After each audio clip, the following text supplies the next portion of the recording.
All right, good morning, everyone, and welcome to our webinar this morning. This is a joint webinar between OMAFRA and Michigan State University Extension. So we have our speakers here, as well as our extension agent friend, Jeremy Jubinville from Michigan State University, to help us out today. Thanks very much for joining us. We know that it's a busy season in the greenhouse. But we want to share some information about this important topic with you. So our speakers today are going to present on making sense of lighting and propagation in the greenhouse. This is where I think a lot of Ontario growers see being able to adopt this technology as something that's important to their operation and something that will bring some return on investment, especially when you think about our dark Ontario springs and through the winter production as well. So before we get kicked off with our speakers, you might have noticed on the poster we have some new branding to share about our webinar series. So Dr. Sarah Jędrusek, my co-host, is going to walk us through what the webinar series is going to look like as we move forward. Yeah, Siobhan, if you can just share that slide, that would be great. But yeah, I just wanted to invite you to the new GrowON webinar series, which some of you may have been part of our Controlled Environment Agriculture series, webinar series before. So we just decided to give it a better name than that and a little bit of fancy new branding. The webinar is run by the whole greenhouse team here at OMAFRA, the Ontario Ministry of Agriculture, Food and Rural Affairs. And this is in order to pool our resources and bring the greenhouse industry exciting talks on advances in things like technology, new production techniques, or novel pest management. And here's the slide, great. So this came out of a need from COVID originally in order to reach our growers, but we realized it was a great tool to maybe access some experts that we normally wouldn't have been able to in in-person events. So these webinars are designed for all kinds of growers, whether you do greenhouse vegetables or floriculture, or we even do some novel talks on things like vertical farming and cannabis. And the topics are often, our ideas are gotten from Ontario growers, obviously, but it's still applicable to growers, whether you're in Michigan or anywhere else in North America. So if you want to join our webinar series and see what's happening in it, there's a couple places you can look. So these are the 4 specialists involved: Dr. Fadi Aldoud, Dr. Andrew C. Wiley, myself, Dr. Sarah Jędrusek, and Dr. Siobhan Dable. So you can go to any of our LinkedIns. We usually post about the webinar series there, or you can go to either of our blogs. The floriculture blog is on floriculture.com, and the vegetable blog is it's on Medium, and it's on greenhouse vegetables. So we've also got, when you look at the topics or the talk poster, you'll see this iconography, and it'll help you figure out what the talk is about. So you can figure out from usually the picture behind on the poster if it's floriculture or vegetables or vertical farming, whatever, and then the icon will help you figure out what the topic is about. So today we have an extra special webinar where we're joining forces with our counterparts at Michigan State University Extension. So welcome, Jeremy, and I think he'll explain a little bit about their webinar series. Yep. Thanks, Sarah. So hello, everyone. I want to thank Sarah and Siobhan for graciously allowing us to share the airwaves this afternoon. As they both mentioned, my name is Jeremy, and I am a greenhouse agent with Michigan State University Extension. In my role, I work primarily with commercial flower growers across 7 counties in Southwest Michigan. So we have a great group of people on our ornamental horticulture team, and it is my pleasure to introduce 2 of them to you today. First, we have Roberto Lopez, who is an associate professor of horticulture at MSU and is one of our floriculture and controlled environment specialists. His research is focused on both young plant and finished plant production, and he does it for application in greenhouses, grow rooms, vertical farms. And we have Erik Runkle, who is a professor and extension specialist in the Department of Horticulture. His research is also highly applied to greenhouses and vertical farming, and it's designed to gain a better understanding of how temperature, light, and other environmental factors control plant growth and development. So both Erik and Roberto are experts in horticultural lighting, and we are very pleased that they're here to share some of their knowledge and experience with us today. Gentlemen?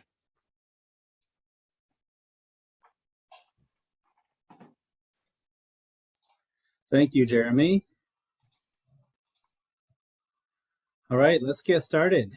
So yeah, we're happy to share some of the research that we've been doing over the years, looking at primarily supplemental lighting and why it's especially important during propagation.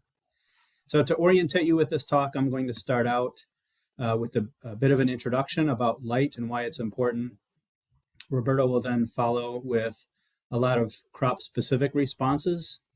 And then I will conclude talking about plant lighting and some of the pros and cons of the major technologies used for supplemental lighting, which are high pressure sodium and LED. 3 dimensions of light, we have the photon flux density or the intensity of light, the spectrum or the different colors of light, and then photoperiod, which primarily regulates flowering. Generally, we think of the intensity of light as the primary regulator of plant growth, which influences the biomass, the number of shoots, the thickness of the stems, etc. We think about photon spectrum as having a major effect on the architecture or the morphology of a plant. And then finally, especially with ornamentals, photoperiod can have a dramatic effect on flowering. Of course, it's not quite this simple, and the more research we do, the more we realize and understand how these different properties of light to regulate crop growth. And so in our talk today, we're going to be focusing on the photon flux density or the intensity of the light, as well as the spectrum and how they interact to influence different properties of crops. Many of you are probably already familiar with the term daily light integral, which we abbreviate as DLI. It is the total amount of photosynthetic light in the photosynthetically active waveband, which is defined as 400 to 700 nanometers. How much of that light is received per square meter per day? It is an accumulation measurement, and it cannot be measured at one point in time. So rather, one uses a quantum sensor, takes measurements throughout the day, and integrates those values. And the unit for DLI is the moles per square meter per day, or sometimes it's just abbreviated as moles per day. There may be some greenhouses that measure energy and not photons. And those of you who do that, it may be in the unit of megajoules. And roughly 1 megajoule of sunlight is about 2 moles of photons. Well, some growers have quantum sensors and are measuring the light outside. Those that who do not have those measurements for their greenhouse can get estimates using a website that's at the bottom, the dlisuntrackertech.com. And what you can do is pick a location anywhere in the world, and it will give you the average outdoor daily light integral. So this is an example in the Leamington area that shows what the expected average is. And of course, the challenge is that these are averages of a month, and there is a lot of variation from day to day and week to week within those months, as well as some months are quite different from others in previous years. However, it's better than having no information at all. There are also light integral maps specifically for the United States, but I think those of you who are on Ontario, the values are going to be very similar to those of us in the Great Lakes region of the US. And so we can see these maps that were developed by Jim Faust at Clemson University that again show values outdoors. And from that, I created some maps that illustrate basically when we get the greatest supplemental lighting in the US. And so there is a large benefit in January for most of the US, less so in February. But even in March, there's a moderate benefit for those of us in cloudy regions, which unfortunately includes a lot of us around the Great Lakes region. So why is light important? Well, there are many advantages from a crop perspective when plants are grown under a higher daylight integral compared to a lower one. Typically, plants grown under more light have smaller but thicker leaves, more and larger flowers. Time to flowering is quite a bit faster. There's greater branching, stems are thicker, and root growth is typically increased. And I think you can imagine that a lot of these apply to young plants, and there's certainly economic value in growing young plants under higher light levels.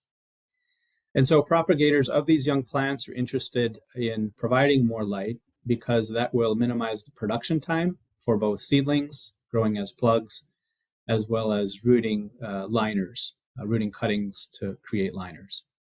It also increases the quality of the crop, so thicker stems, a harder crop compared to those under lower light. We also have done research to look at the effects of the propagation environment on finished plant performance. And indeed, there are some carryover effects where a plant grown under higher light during propagation will often finish quicker after transplant. How do we increase the daily light integral? The first things are relatively easy, if possible, to minimize overhead obstructions, such as not to grow young plants under hang baskets, at least when we're in light limiting situations. Make sure the glazing is cleaned. If there's been whitewash, make sure it's been thoroughly removed, as well as periodic cleaning to remove dust that is accumulated, as well as algae that may be getting into the cracks. If glazing material is old, replace it as suggested. Typically, the transmission begins to decline for plastic materials as it ages. And then, of course, the major way that we increase the daylight integral is to provide high intensity lighting. So I want to briefly touch upon the two major types of lighting that are used in greenhouses, and sometimes growers confuse them, and they actually are quite different. So first we have photoperiodic lighting, which is a delivery of very low intensity lighting, typically around 1 to 2 micromoles per square meter in second. It is delivered to regulate flowering of to day length. And it used to be delivered by incandescents or sometimes compact fluorescent bulbs. But more so, we see that LEDs are being used to deliver this low light intensity. It's only effective at night, and it typically operates for 4 hours per night. And that contrasts then with supplemental lighting, which is the delivery of much higher intensities, roughly 50 times that intensity of photoperiodic lighting. It is delivered specifically to increase photosynthesis, which then increases growth, rooting, and many of the plant quality attributes I've talked about. Conventionally, the major lighting fixture type has been high pressure sodium, but we're seeing increasingly use of various LEDs. It's most effective at night and on cloudy days, and depending on the crop, it can be delivered up to 20 hours per day. These are the major LEDs that are being used in horticulture. So first of all, starting off, we have a graph that shows the wavelength at the bottom, and then the relative photon flux density, which is the intensity of the light. And two of the common LEDs used in horticulture are blue LEDs that have a peak around 450 nanometers, and then red LEDs, the most common of which has a peak around 665 nanometers. And so these are relatively narrow wave bands of light. So if you deliver light from a blue LED, you're essentially getting only blue light, and similar with these other narrow band type wave bands. We also have far red LEDs that are sometimes being used in horticulture. When you deliver far red from a far red LED, there is mostly far red, although there is a little bit bleed into the red region. Another common LED is our different types of white LEDs. This is an example of a warm white, but this would be considered a broad spectrum light where you have blue and then especially a lot of green and red light, as well as a little bit of far red light. Now I put this curve in here, which is basically the photopic curve, and it describes our sensitivity to light. And so we perceive green light very well. We can see blue and red light, of course, so we really cannot see far red light. But I mention this because, especially with blue light, it can appear relatively dim to us, but that's because our perception is not that good. And so we want to make sure that when we're biasing, that we do not bias light from a plant perspective by determining brightness based upon our own perception of that light. And then the last slide I have here before turning it over to Dr. Lopez is to just kind of compare and contrast light from the sun in terms of wave bands of blue, green, red, and far red light. And these are typically the wave bands we're most interested for plants. and how they compare for sunlight versus high pressure sodium, and some examples of LED fixtures. So the sun emits relatively similar proportions of blue, green, red, and far red. High pressure sodium, you can see, emits a lot of green and a little bit less red light, relatively little blue and far red light. And then just 3 examples of LEDs that would be fairly representative of what's out there. There are fixtures that contain only blue and red LEDs. And so when it's a low blue light LED, it may be only 4 to 5%. The rest is as red. If we have a white with a red combination, you can see it's still dominant in the red region, but there's a little more blue and a little bit of green. And then another final example would be a fixture with a lot of white LEDs as well as with red. And then you have more of a balanced spectrum that becomes a little bit more similar to sunlight and high pressure sodium. Roberto. Okay. Well, let me just get my slides up here.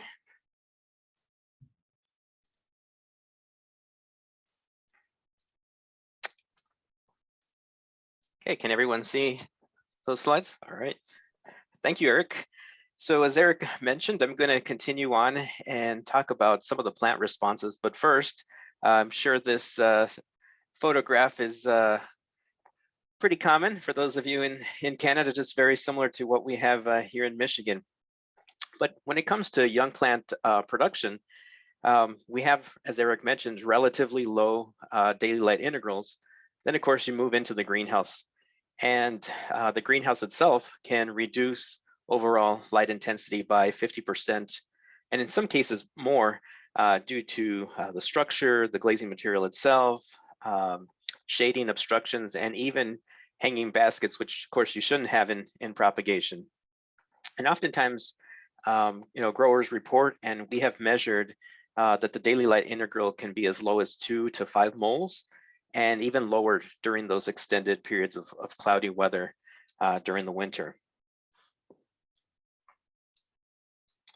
So when we talk about a high quality young plant, what do we mean? Of course, this is, I would say, the most common aspects that we want to look at are that the young plant is compact, that it has a large stem caliper, which means that it's going to be sturdy and resist either transport if you're shipping those young plants, or mechanical transplanting, but that they're fully rooted, meaning that when you pull it out of the tray, you're going to have a fully rooted young plant, and importantly, that it's vegetative. Here's another example, but we can see that this young plant is not fully rooted. It's hard to tell from this photograph, but again, it's not very sturdy. And then, of course, here's another example where we can see that the young plant is not vegetative and flowering. Even though it has rooted well, there's going to be effort that's going to have to be put in to take those flower buds and flowers off. Okay, so let's now move into supplemental lighting. So as I'm sure most of you are aware, it takes quite a bit of supplemental light to achieve various daily light integrals, as we can see in this table. So let's say that the common recommendation is anywhere from 75 to 100 micromoles of photosynthetic light. So for each hour that those lights are on, you're adding about 0.27 to 0.36 moles per hour. Again, that's from 75 to 100 micromoles. So this table shows you, let's say, for example, that your fixtures put out 100 micromoles and you run them for 16 hours. That means that we're going to achieve an additional 5.8 moles of light. So here's a nice figure that shows basically the net photosynthesis of a plant in relation to the light intensity. So here we have the light compensation point, and here's the light saturation. Today we're going to focus on the light saturation point, meaning that when we reach this light saturation point, any additional light that you provide to that plant, and we're not going to see any gain in terms of photosynthesis. So let's say that our plants are receiving 200 micromoles of light, and you turn on your fixtures and you provide an additional 75 to 100 micromoles. We see by doing this that the net photosynthetic rate increases from around, let's say 8 up to about 11. So we obviously see the value of providing that supplemental light. Now let's say that the light levels in the greenhouse are 400 micromoles, and we provide, again, anywhere from 70 to 100 micromoles of supplemental light. We see that the increase in net photosynthesis is not as great as when we had 200 micromoles. Again, we further increase and we start to reach that light saturation point where here at this point, you are basically wasting electricity and money. So some of the general recommendations for producing liners or unrooted cuttings is from 50 to 70 micromoles during stage 1. So stage 1 to 2 is when those cuttings are stuck to when they begin to form callus. And here you really want to achieve about a 4 to 5 moles of light. Again, indirect light is the most beneficial, and you're going to achieve this with both supplemental lighting as well as with retractable shade curtains. Once you have roots, you're going to want to increase those light levels. So if possible, providing 70 to 120 micromoles of supplemental light, depending obviously on your situation, to try to achieve anywhere from 8 to 12 moles. And then during stage 4, which is toning, you want to provide greater than 12 moles of light so that the plants are receiving a very similar daily light integral that they will once receive in the production phase. So just quickly, we've showed you the effects of light intensity, but we also quickly want to talk about the effects of light quality. So when we provide blue light, typically what we'll find is that there's an inhibition of extension growth, meaning that the plants are more compact.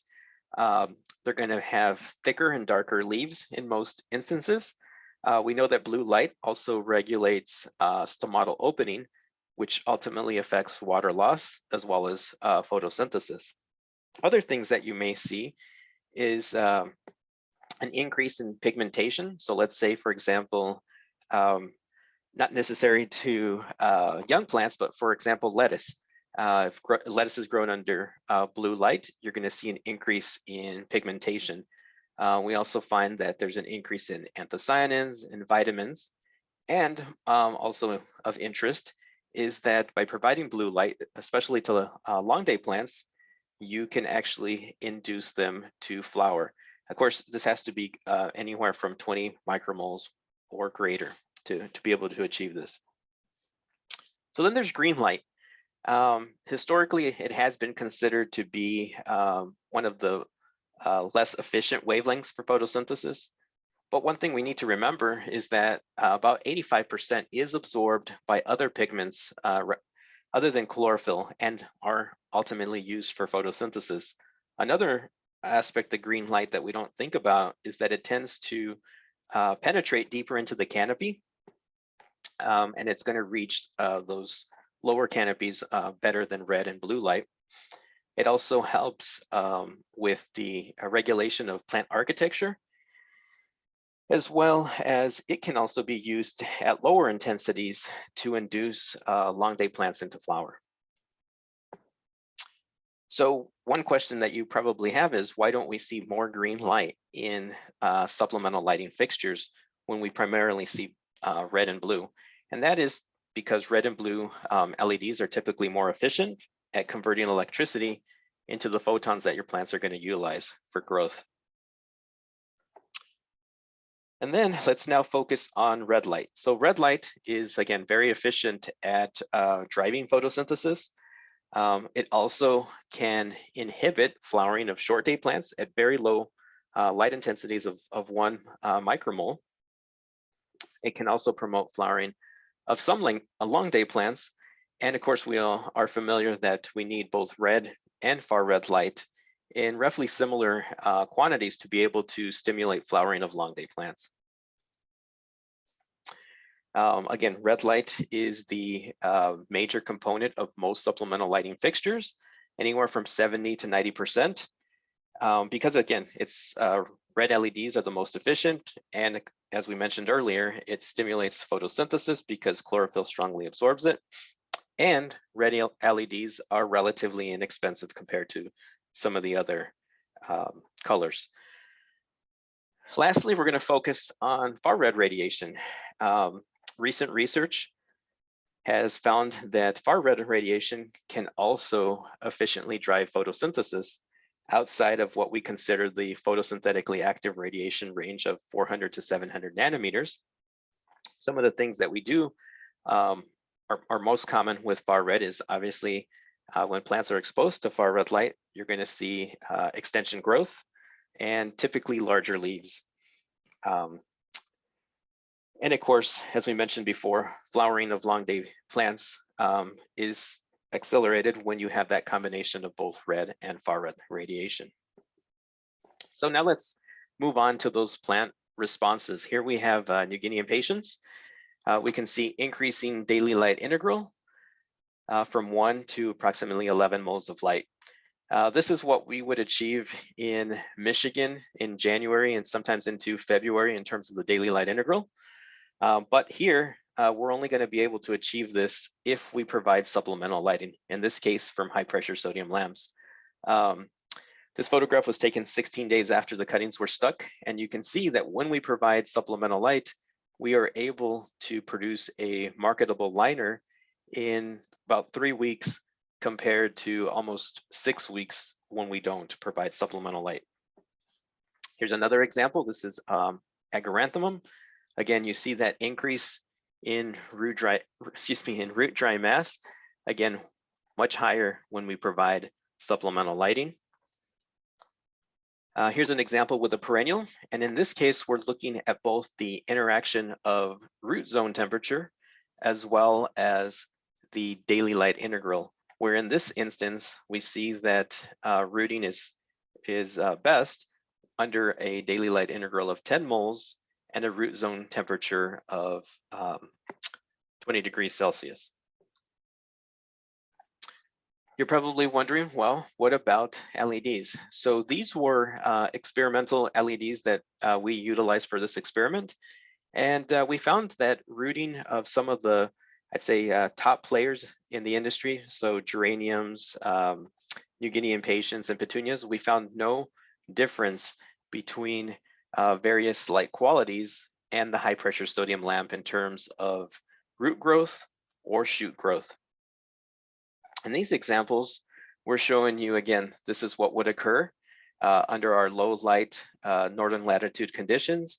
And then when we're providing 70 micromoles from high pressure sodium or 70 micromoles from red and blue commercial fixtures. In this instance, you do see that there's a slightly more compact, but again, when it comes to rooting, very similar. So what can we recommend when it comes to producing rooted cuttings?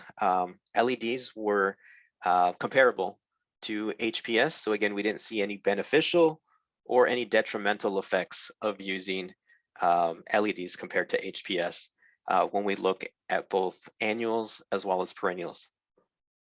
When it comes to the finished plant quality, again, we didn't see any significant difference in time to flower, whether they were propagated under high pressure sodium or LEDs. So these are our general recommendations when it comes to the amount of light, as well as the root zone temperature during the various stages of rooting cuttings. And then here we have the average daily air temperature and the recommended vapor pressure deficit within the greenhouse itself. So now let's focus on plugs or seedlings. So just to make sure that we're all on the same page, there are 6 different stages when it comes to plug production. We're going to focus on stages 1 through 5, so the germination, growth, and toning and finishing. So plugs, when it comes to seed production, some crops will actually benefit from lighting, as we can see here, when of course there are no plants. So some seeds actually require light, and so some propagators will start to provide supplemental lighting at this stage. For stages 1 and 2, the general recommendation is very similar to cuttings, again, to provide anywhere from 50 to 70 micromoles to target a daily light integral of 5 to 6 moles of light. Previous research here at MSU has shown that anywhere from 70 to 90 micromoles is beneficial during stages 3 and 4 to again provide a daily light integral of 8 to 12 moles. So again, very similar to cuttings. By doing this, you're going to see an increase rooting, so you're going to finish those plugs faster. Typically, you're going to have a sturdier young plant, more branching. And in some instances, especially when you produce them under high pressure sodium lamps, you're going to see that they're going to flower earlier after transplant. So here's some work from Erik's lab, looking at providing supplemental light to young plants. So in this case, we have salvia. And again, under our low northern latitude conditions, 6 moles of light. But when we provide supplemental lighting here, again, we're providing quite a bit. We see the overall difference in terms of rooting, the architecture, and the compactness of the plants. And of course, they're going to finish much faster. So a study that Erik's lab conducted was to determine at what stage during the seedling development the supplemental light, is it more beneficial? So let's say you don't have enough supplemental lights to provide lighting to the entire, throughout plug production. So is it better to light during the first, second, or last third of production? So the letters, basically L indicates low DLI and H indicates providing supplemental light. So they looked at they looked at Petunia as well as Pansy. So here are the various stages. So sowing, emergence, and then when those young plants were transplanted. So here we have Petunia. So again, this is 27 days after seed sow. So this plant did not receive any lighting at all. So again, natural conditions here, supplemental lighting during the beginning, middle, or the end, or at the beginning, middle, or middle end, and throughout production. Obviously here, we have the highest quality young plant, good root development, nice and compact. But again, if you're unable to provide lighting during the entire young plant stage, we can see that providing it during the second and last third gives you very similar results. Again, here is Pansy. We're again seeing the same thing, that we have the highest quality young plants when we provide light during the middle or end or during the entire young plant stage. But also importantly is when those young plants received supplemental lighting during those same stages, they found that the plants flowered faster. So again, this is 61 days after seed sow, and greater than 70% of those plants were in flower compared to those that only received supplemental lighting during one of the stages. Okay, so now let's focus on light quality. So when it comes to light quality, in this study, we were looking at, again, comparing it to not providing supplemental light, high pressure sodium, or various combinations. So here again, with all of these supplemental lighting treatments, we provided 70 micromoles of light. So in this instance, we provided 20 micromoles of blue, 50 micromoles of red for the entire 28 days, or here for 21 days, followed by 1 week of a lighting treatment that contained far red. Here it was equal red and blue, and then again, sorry, not equal, but 14 days followed by another 14 days of far red, or a LED fixture that provided 28 days of far red. So as we would expect, when we start to provide far red light, we have larger leaves and greater extension growth. So when it comes to the root dry mass, again, there was really not too much of a difference when it came to the various treatments. Of course, a very large increase in root dry mass. We did find that the high pressure sodium and the treatments that provided far red light had slightly higher root dry masses compared to those that had just red and blue or the addition of far red from 7 to 14 days. Here we have snapdragon, again, another long day plant. We can see that the plants were quite compact when they were not provided with any supplemental light. Under red and blue, the plants were more compact compared to all of the other treatments. And then, of course, when we provided far red light for greater than 2 weeks, those were the tallest seedlings. When it came to subsequent time to flower, surprisingly, this is with wave petunia, we found that there were no differences in time to flower. However, with snapdragon, we saw quite a bit of a delay with those grown under, again, no supplemental light. When we provided, let's look at these a little closer. So again, HPS or red and blue, plants flowered in 37 or 39 days. However, when we had LEDs that provided anywhere from 14 to 28 days of far red, we actually saw about a week reduction in time to flower. So from this study, we can conclude that, again, seedling quality was similar under LEDs, providing far red radiation, as to those grown under HPS. Anywhere from 7 to 28 days of far red radiation during the seedling stage didn't have too much of a negative impact on the overall quality. And we found that the flowering of the 3 species that we looked at was hastened at anywhere from 3 to 8 days when we provided greater than 14 days of far red radiation.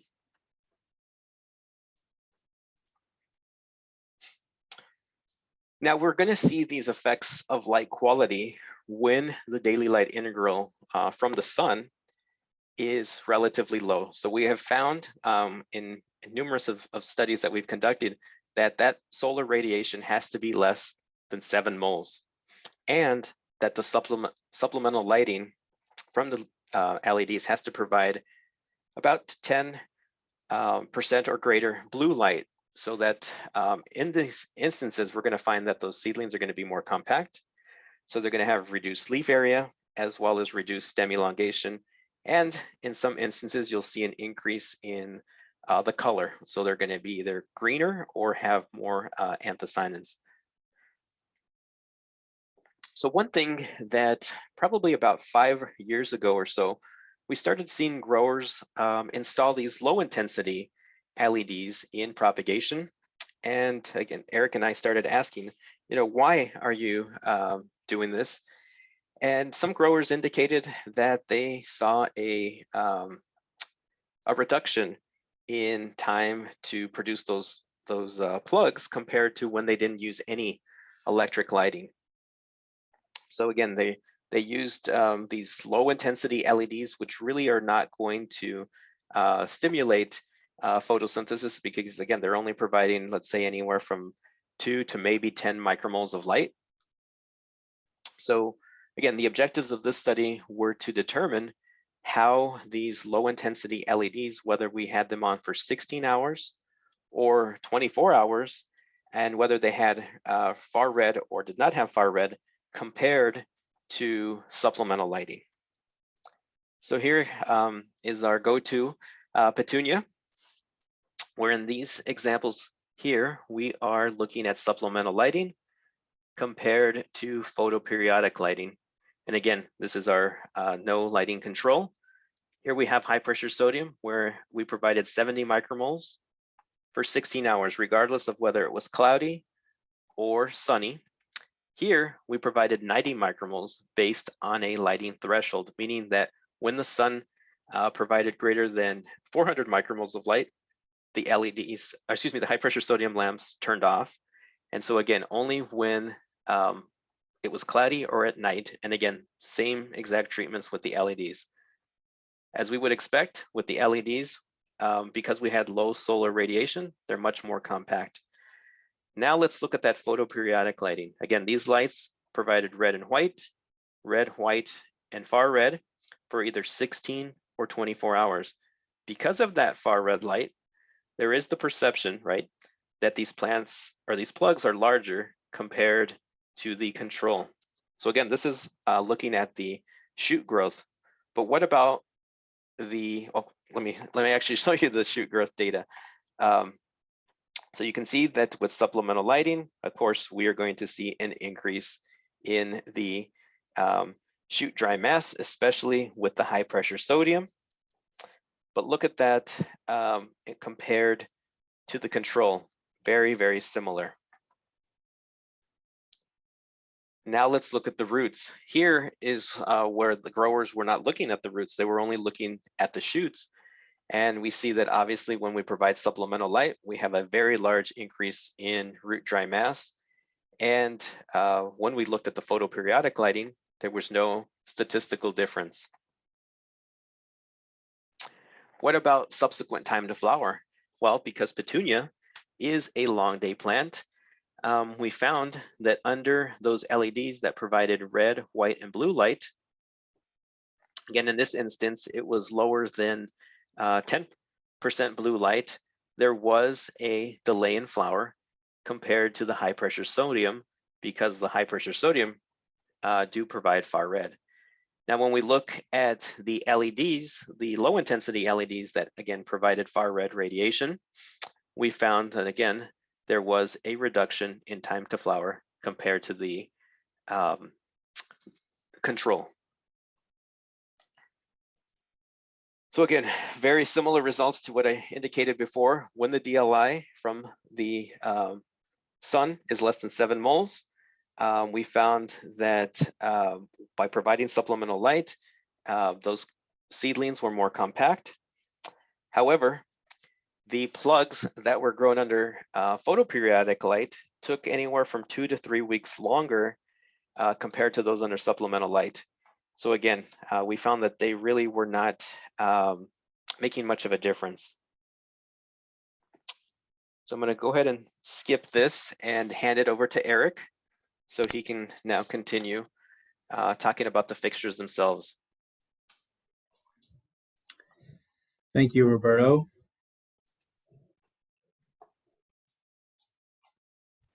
I will share my screen.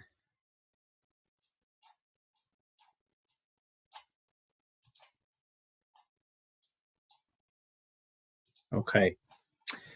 Right, so LEDs come in all shapes and sizes. These are just some examples of the hundreds of different products that are out there. As you can see, they have different form factors, and some of them are certainly meant for greenhouse applications. Some are meant to be overhead, whereas others are meant to be placed between crops, such as high wire tomato or cucumber. And then some provide so much shading that they may not be suitable for greenhouse applications. So it's important that when you look at LED fixtures, you consider matching the fixture type with the appropriate application and make sure that they're designed specifically for greenhouse applications. So there are lots of different considerations when looking at whether to install or replace high pressure sodium or LED. And so I'm going to go through and very briefly talk about some of these items, but many of them relate to the economics, and in many cases, it's an economic decision. So the first step would be to work with a lighting company or one of their suppliers and obtain a customized lighting map and a price quotation for a specific lighting solution. So basically, you would provide them with a lot of detail about your greenhouse facility and how much light you would want to be delivered to the crop. And they should develop a lighting plan that's very specific for your facility and considering also the hanging height. They should also provide you with information about their recommended light fixture, things such as the light spectrum, the efficacy or efficiency, which I'll talk about here in a minute, how long the fixture should last, as well as whether the product has a warranty, which it should. Ideally, you would obtain several different quotations from different companies so that you can begin to make some comparisons. This is an example of a lighting map that they should be able to provide you that illustrates the placement of the fixture and the expected intensity in the area that you are lighting. So this is an example of a relatively small area. It's actually one of our greenhouse sections at Michigan State. We asked for, I believe it was 90 micromoles, and you can see that, or maybe it was 80, but we were getting relatively good uniformity in this solution delivered from LEDs. We do want to closely look at the uniformity, because the more uniform the light intensity, the more uniform your crop will be. And so we've come up with basically a recommendation or a target of within 15 to 20% variation in the lighting plan. I want to talk a little bit about efficacy, because it's one of the major metrics to evaluate for a lighting solution. So the efficiency or the efficacy refers to the amount of light that is emitted by a fixture divided by the amount of energy that is consumed to emit that light. This is not something that growers can measure. It's not something most people can measure, because it requires an expensive integrating sphere, as you can see in the photo. And so basically, a fixture is put in the sphere, the light is measured, as well as the energy that's being consumed. It requires expertise to operate. So not only do you need this piece of equipment, but you know how to use it properly. So data from an integrating sphere, as an example, could show that it emits, in this case, an example of 400 micromoles per second of the specific waveband from 400 to 700 nanometers. To emit that light, it consumes 200 watts. And when you do the math, 1 watt is a joule per second. So the 400 micromoles per second divided by 200 joules per second equals 2 micromoles per joule. So when we talk about fixture efficacy for LEDs, we should be using the units of micromoles per joule. The higher the value, the more efficient the fixture. So let's talk about some examples of the efficacies of high pressure sodium versus examples of LEDs. And this data is relatively current, although the values for high pressure sodium really have not changed over the last several years. So a 400 watt magnetic ballast high pressure sodium has an energy efficacy of about 0.94.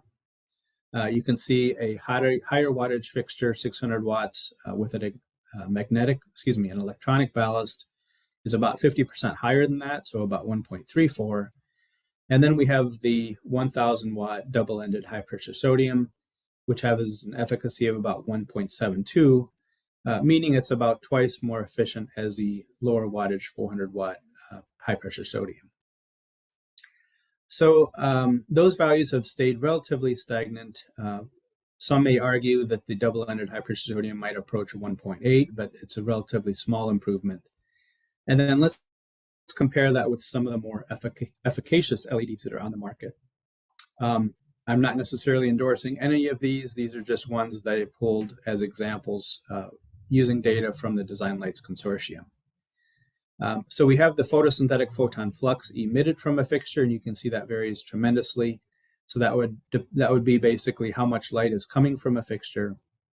And then on the column on the right is the photon efficacy. And so we have examples here where the efficacy is at least 3.0. And with one exception, the highest value is around 3.6 to 3.7. So the most efficient LED fixtures are about twice more efficient than the most efficient high pressure sodium. The DLC, or Design Lights Consortium, is a nonprofit organization that has basically standardized some of the criteria and established criteria for an energy efficient LED fixture for horticulture. And so currently there are 580 or more different fixtures that the DLC has listed, meaning that the properties meet or exceed the minimum standards established by the DLC. The efficacies range from a low of 1.8 to a high of 3.69. However, there is one example as noted there at the bottom.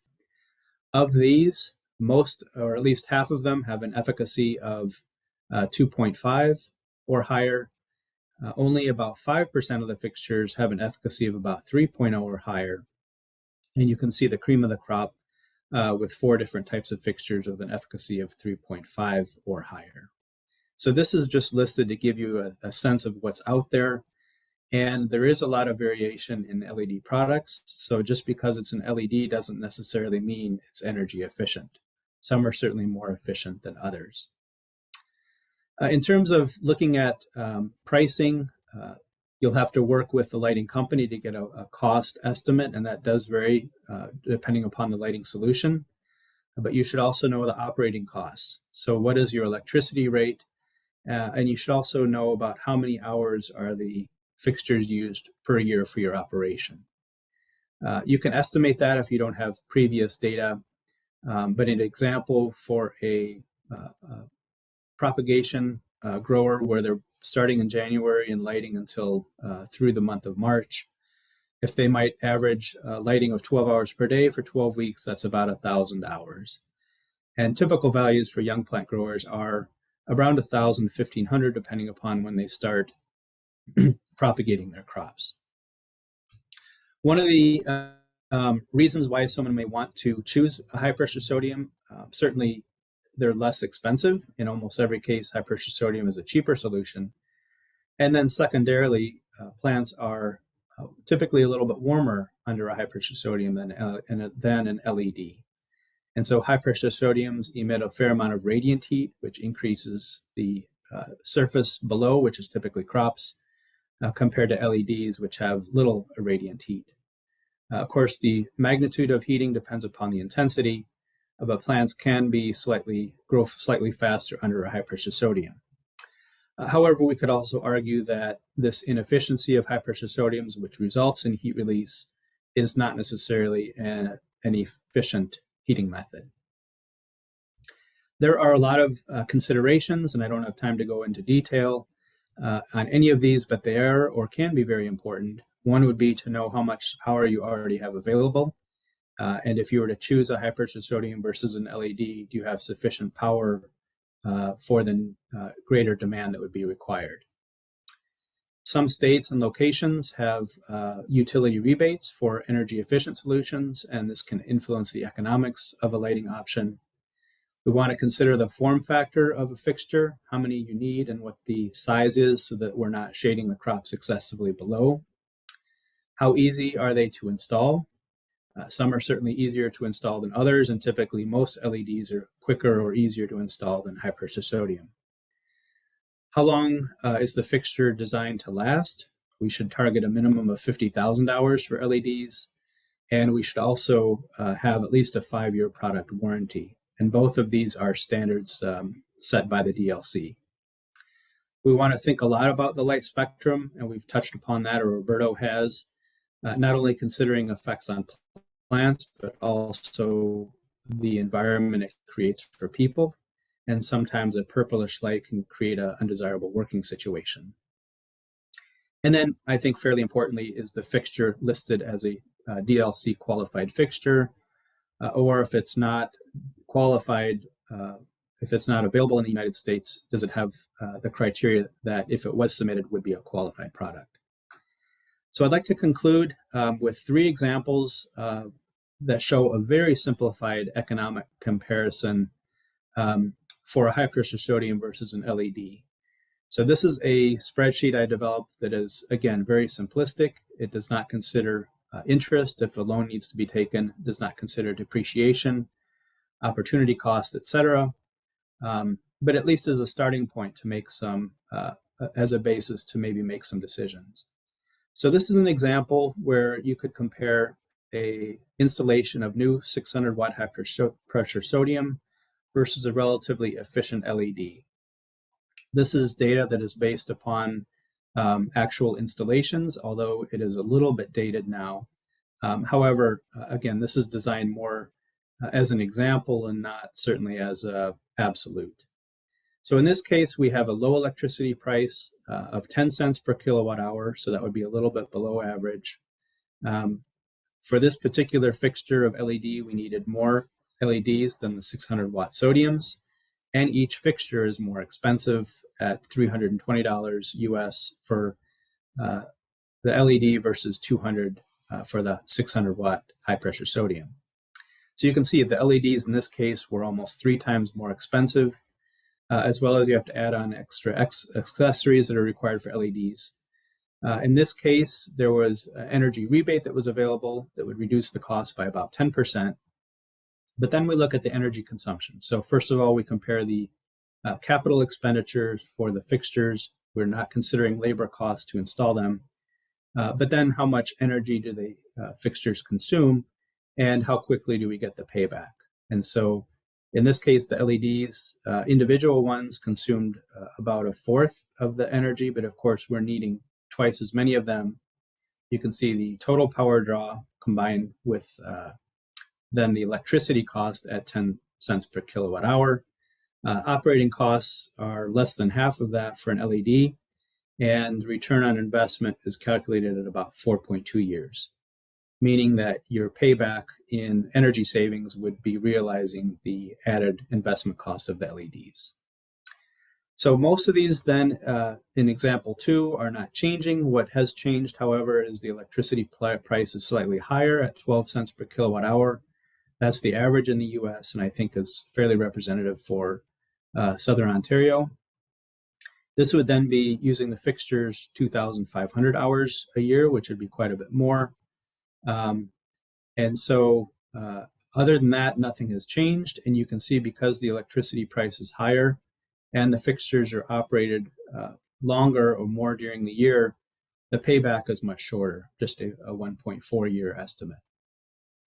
And then the last example, and this would be for growers that already have some of the old inefficient high pressure sodiums, the 400 watt fixtures. And the question is, what is the payback to take those down and replace them with more efficient LEDs? And so there's no investment cost for the sodiums because you already would have them.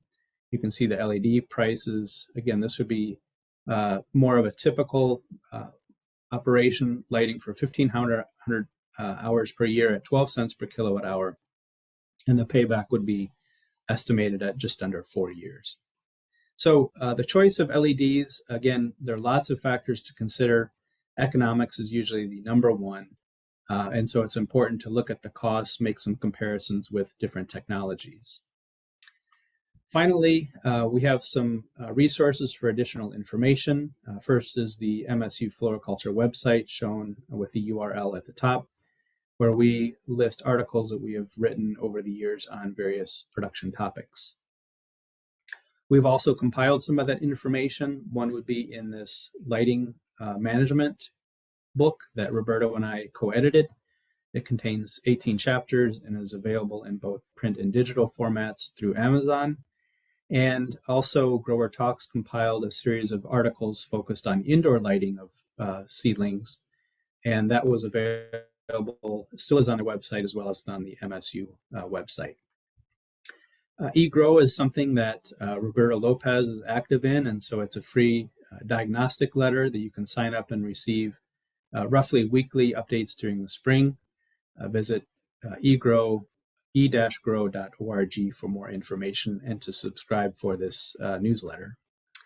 And then last but not least, we would like to thank the many different funding agencies and private companies that have supported the research that we have talked about in this presentation.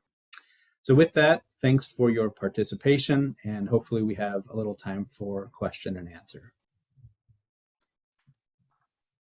Fantastic. Thanks very much, Roberto and Erik.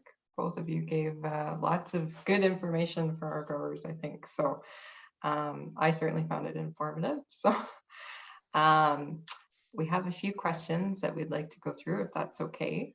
And I'll sort of tap both of you as you go through. So that example that you showed with the low intensity LEDs for photo period, Roberto, and sort of the grower was saying, you know, there's a real impact here. And then when you did the research, it actually showed that that wasn't the case. I think there's a lot of growers in Ontario who are interested in trialing lights or have trialed lights in the past, but they're a little stuck on how to do a trial in their operation. Should they only invest in a couple fixtures, and what are they really looking at to try and get that information? So I wondered maybe if both of you could chime in with if you were trying to trial something in your greenhouse and come up with, is it helping or is it not? What kind of growth metrics should a grower be looking for? great question. So one of the nice things is that some of the larger lighting companies actually like to do trials with growers, especially if they're interested in potentially installing supplemental lights. And so, I would suggest that growers look at, some of the reputable companies and see if they're willing to, in some cases, they'll loan them fixtures, and others, they'll provide them at a lower cost to do a small trial.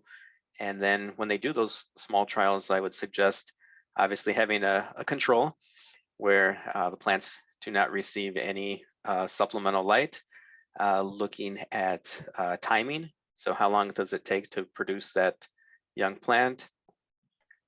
Any other quality aspects that they may find in terms of compactness, sturdiness, the young plants flowering, and of course also looking to see if there's any negative effects. Some growers will find that they'll see an increase in pigmentation, as I indicated, depending on the level of blue light, and sometimes they feel like it's a nutritional deficiency. So there's lots of things to look at, but yeah, I think it's really important to do your own trials, talk to your grower friends and see what they have installed, and looking at the pros and cons. Erik, do you have anything else to add? Or? I don't know. I think you summed it up pretty well, Roberto. But to emphasize that you have a comparison, a good comparison. So a control, an area that's not lighted or lighted with your existing. But to take a close look, we look at, if it's propagules, to take a close look at the rooting, compactness. And I think growers can get a pretty quick sense, quick read of, what sort of growth responses they're looking for. Of course, we collect data, we go by data, but that can be a little bit difficult for a commercial grower.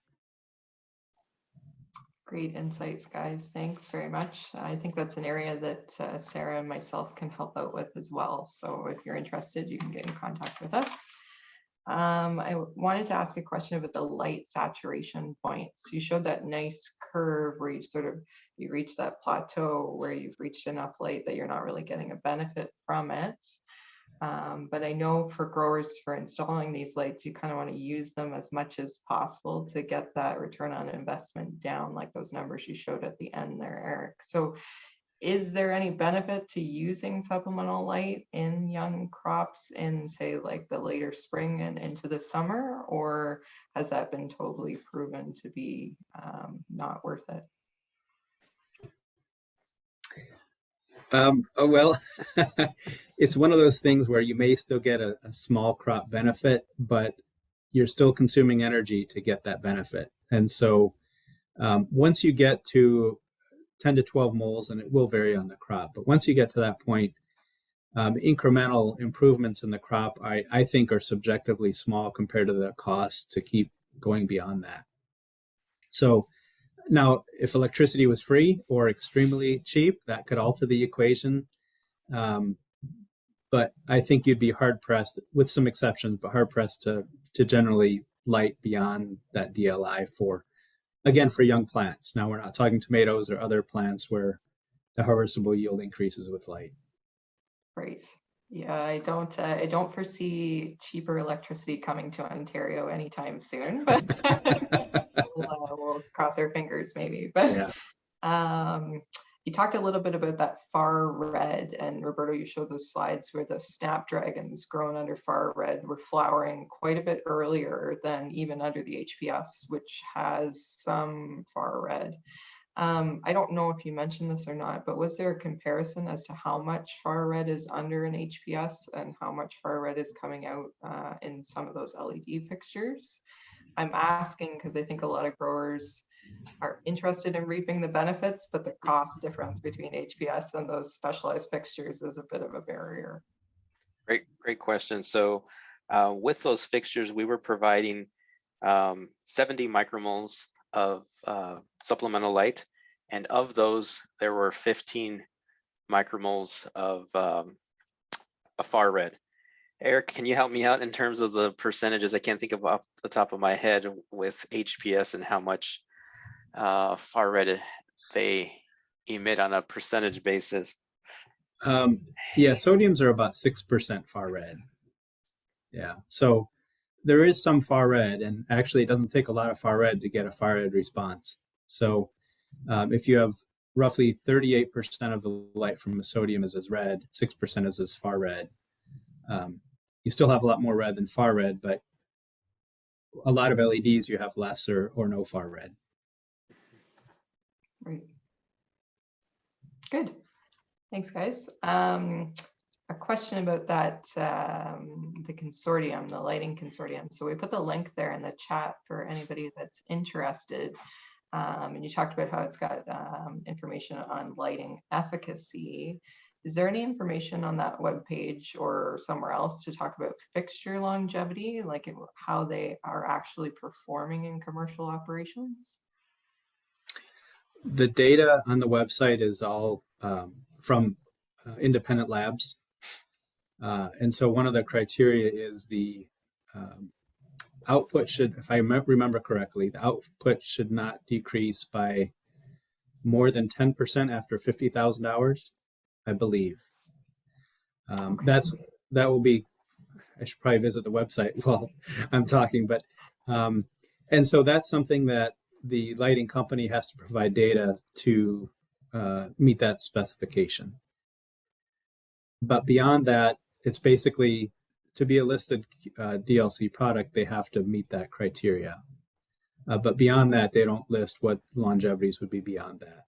Right. So that's where it would be important to do your research, check references, talk to your grower friends. Right. And, LEDs are still a relatively new technology. They have improved dramatically over the years. But I guess I would say don't be surprised if in a big installation you still have 2, 3, 4% fixture failure in the first year. Again, it's getting better, but just like high pressure sodiums, you're going to have fixture failures for whatever reason. And so I think that's why it's important to work with a company that will likely be around for a while so that they can support you if there are a few that go wrong. Great. Yeah, that's really good advice. Thanks, guys. And thanks a lot for your presentation today. I don't know if Jeremy or Sarah have any questions that they'd like to ask you. They're saying they learned it all, so they're good. I think we just want to say thanks again. Great presentation. And Sarah's going to take us out with just a shameless promotion of our extension resources. Yeah. Following your lead. Yeah, if you can put that slide up, Siobhan. But I did want to say we're collaborating a few more times coming up with Michigan State. We've got a webinar coming up in late March on root rots in spring annuals and how to manage those a lot with biofungicides. And then later in the summer, I believe July, we've got one coming up with managing botrytis without Daconil and Roverol, which we both are losing or have use restrictions on. So I'm sure a lot of you will want to tune in for that. And this is our blog. We strongly encourage you to sign up for it on floriculture.com so you can hit the little subscribe button and put your email address in. And every time we post, that'll come straight to you. And I promise we aren't annoying posters. You'll only get one or two, max 4 a month. And the blog also has this search function where you can look for specific topics, and we've also broken it down on the right-hand menu when you get to the blog about different topics, crops, pests, production issues, things like that. And if you want access to these sort of recorded webinars, if you go to the recorded webinars tab on the homepage tab, that'll take you straight to our YouTube channel where a lot of these webinars will be living. And Jeremy, I just wanted to throw it back to you. I know you might have some bug bites webinars coming up that people might be interested that you might want to also shamelessly promote. Yeah, perhaps. I haven't actually gotten to the planning phase of that, but it usually happens in September and October. And it's these are webinars are designed to be like intermediate level. So I know that my growers in Southwest Michigan have gotten a lot of education around biocontrol, and especially from the fundamental standpoint. And so the idea there was to have some growers come in and some of the leading minds in the industry talk about things at a slightly higher level and some more nuanced concepts in biocontrol. So you can probably keep an eye out for that right around August, September. That's probably I should have that information up for everyone. Great. So it sounds like there's a lot of information coming everyone's way. And Yes. like I said, stay tuned to our blogs. And where can Jeremy find people find more information on bug bites? That's a really good question. So usually there's some, yeah, putting me on the You're like, spot where here. are those? I don't actually have one specific spot for that. I usually there's some social media advertising that's really gets with most of my audience. I would like to say, however, that we do have one more question that came in, and I think Roberto and Erik could probably answer this. And said that the question is from Michael Genovese, who is a Michigan grower here. Do you have a recommendation on light intensity measuring devices? Yeah, there are two companies that arguably have the highest quality sensors, but they're also quite expensive. One of them is Apogee Instruments. They have a full spectrum quantum sensor, and the other is Lycor. So we can provide that info if you're looking for it, but Apogee Instruments and Lycor, you're looking at, so you probably want to get a sensor that's connected to a meter, and you're talking $600-700. Maybe a little more for Lycor, I'm not sure. Yeah, so there's the URL from Jeremy. That's not too bad of an investment when you think about the total investment of your lighting in your greenhouse. Right. And yeah, exactly. That's a good point. So it sounds pricey, but they now last actually quite a long time without the need for recalibration.